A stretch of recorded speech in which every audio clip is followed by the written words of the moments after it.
बगालले सोच्छन् टाइगर दाई कुन पार्टीका हो, अब चुनावसम्ममा यसो उठ्छिने पट्किने होला, अब प्रचार गर्ने होला भन्छन्।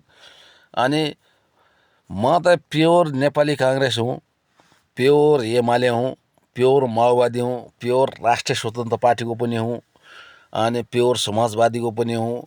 म सबै पार्टीको मान्छे हुँ, मेरा नाता गोता हरेक पार्टीमा छन्। तर म भने समस्या पार्टी, मेरो पार्टी भनेको समस्या घरबार पार्टी है, नयाँ पार्टी हो फेरि। यो कसरी आयो त दर्तै भएको छैन भनौँला। मेरो घरबार पार्टी भनेको मेरो घरको समस्या अब पार्टीले एकदम सहज बनाइदेला भन्नु छैन, मलाई घर हालिदेला भन्नु छैन, मलाई पार्टीले एउटा बाइक किनिदेला भन्नु छैन। मेरो पार्टी भनेको हवाई जहाज चढेर विदेशी भूमिमा गएर पसिना बगाएर अनि जोइको फर्या फेर्न पाए हुन्थ्यो, छोराछोरीका पाइन्ट फेर्न पाए हुन्थ्यो, एउटा सानसानो झुपडी बनाउन पाए हुन्थ्यो भन्ने सपना छ। अहिलेसम्म घर छैन।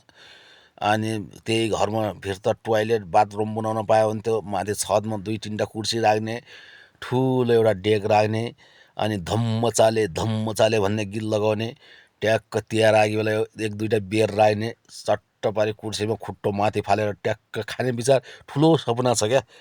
त्यही भएर मैले अहिलेसम्म बोट पनि हालेको छैन मेरी मागो पनि जिन्दगीभरि। अनि मैले बोटर पनि बनाएको छैन। मेरो नागरिकता त छ, म निर्वाचन आयोगको गेटमा पनि गएको छैन। म त्यो लाइन लाग्ने ठाउँमा पनि जान्न बोट हाल्न। मेरो लाइन लाग्ने भनेको काठमाडौँ अन्तर्राष्ट्रिय एयरपोर्टमा हो क्या, त्यो विमानस्थलमा है। प्लेनमा चढ्ने बेला त लाइन लाग्नु पऱ्यो, पासपोर्ट देखाउनु पऱ्यो। मेरो भनेको यो टाइगरजीको समस्या घरबार भन्ने पार्टी, नयाँ पार्टी आएछ भनेर यो गर टोक्यो। मेरा जस्तै समस्या को छ आजदेखि घरबारी पार्टी भन्ने म नाम दर्ता गर है टाइगरसँग कमेन्टमा। म पनि घरबारी पार्टी हुँदै भनेर दर्ता गर। यो अगाडि पछाडि दौडेर काम छैन, कसैका पछाडि दौडेर भेन्ने हो भने त उहाँ भेन्न पाइँदैन भने चाहिँ यिनीहरूलाई फेरि बोट हालेर जिताएर एकदम पठाएर केही काम छ त छैन। मजाले खाने, चपक्क साँझ 1 गिलास तान्ने लसुनसँग, चपक्क सुत्ने। जोइले माया माने चाहिँ एक गाँस भात देले, जोइले माया मानेन भने चाहिँ टोक्यो भोकभोकै मर। यस्तै हो हाम्रो जिन्दगी। ल कस्तो मान्यो त कुरा।